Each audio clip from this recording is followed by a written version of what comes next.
Open letter to the President of the Republic of Cameroon, the head of defense, the Francophone community, and the people of Cameroon.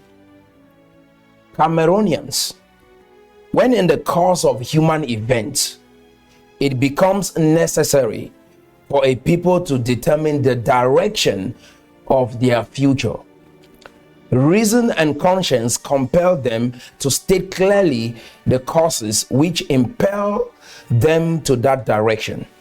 It is not out of hatred, nor resentment, nor even bitterness that we speak today, but out of deep love for liberty, justice, prosperity, and a longing for dignity, not only for ourselves, but for you, our Francophone brothers and sisters, and for the greater legacy of the Cameroonian people. For if we walk, we will win. But if we do not, we have already lost. More than 9 years now, the northwest and southwest regions of Cameroon have been embroiled in conflict that benefits no one. Neither the Anglophones nor Francophone population gains from this. Our soldiers, our brothers, fathers, and sons have died. Our economy is stagnating. Families are displaced. Children are growing up without education, and an entire generation risks being lost. Meanwhile, trade, industry, and prosperity are sacrificed on the altar of forced unity. The time has come to act with wisdom, not pride. The great economist Adam Smith once said, to prohibit a great people from making all that they can of every part of their own produce, or from employing their industry in the way that they judge most advantageous to themselves, is a manifest violation of the most sacred rights of mankind. Those words rang true in 1776, and they ring true now. We do not seek enmity. We do not seek division for its own sake. We seek freedom to choose, to build, and to contribute meaningfully as equals, not as subjects.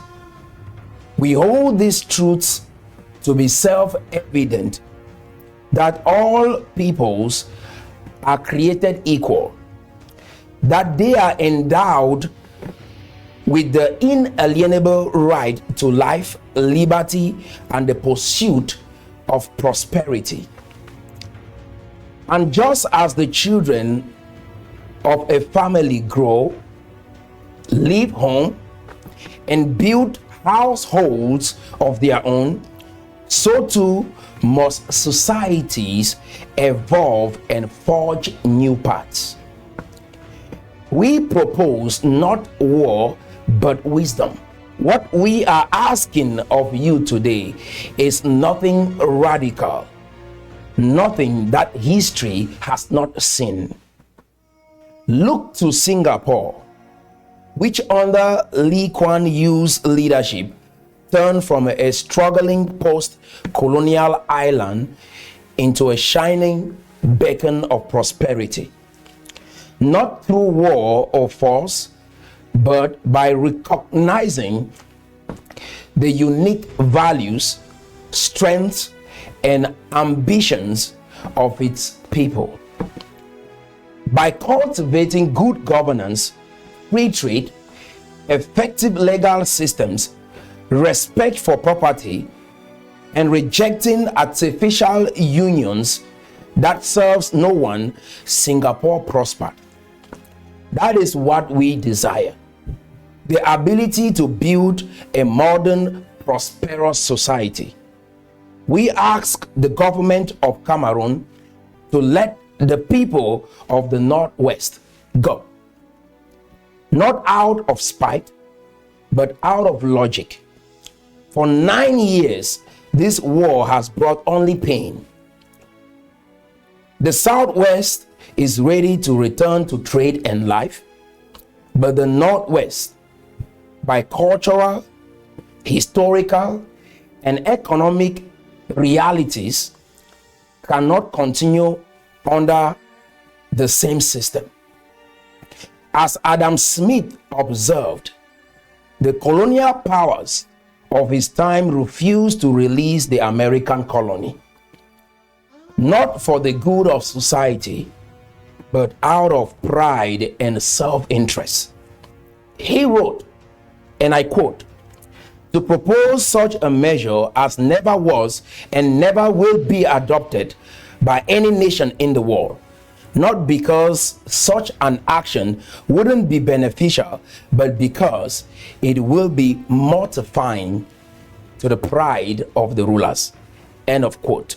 Yet, history shows us that those who let go of artificial unions often find better friendships and partnerships afterwards. We cite examples of Czechoslovakia's peaceful split into Czech Republic and Slovakia, and the independence of Singapore from Malaysia. These separations did not bring disaster. They brought trade, cooperation, and mutual respect. Today, we stand with similar wisdom. We will be better partners when we are free. We, the people of the Northwest region, will build the United Kingdoms of Bamenda with a landmass larger than the 5 smallest nations of Europe combined. We will focus on building infrastructure, technology, and foreign direct investment. As Borentine and his colleagues rightly found, when combined with human capital, FDI fuels true growth. Our focus will be trade, not war. Education, not oppression. Specialization, not stagnation. Even with mastery of each other's language, our cultures remain distinct. Culture, not language alone, shapes the destiny of a people. After 400 years in America, the African American identity remains distinct from white America. Likewise, even if Anglophones were to all speak French tomorrow, they would remain culturally English-speaking Africans. Forced unity is an illusion. True unity is based on free will, not coercion. To our Francophone brothers and sisters, we say this sincerely. We will be your friend, your allies, and your trading partners. You will gain more with us as equal neighbors than as forced brethren. I speak also to the military leaders of this great nation. Our men in uniform deserve better than to die for an artificial union that no longer serves the people's good.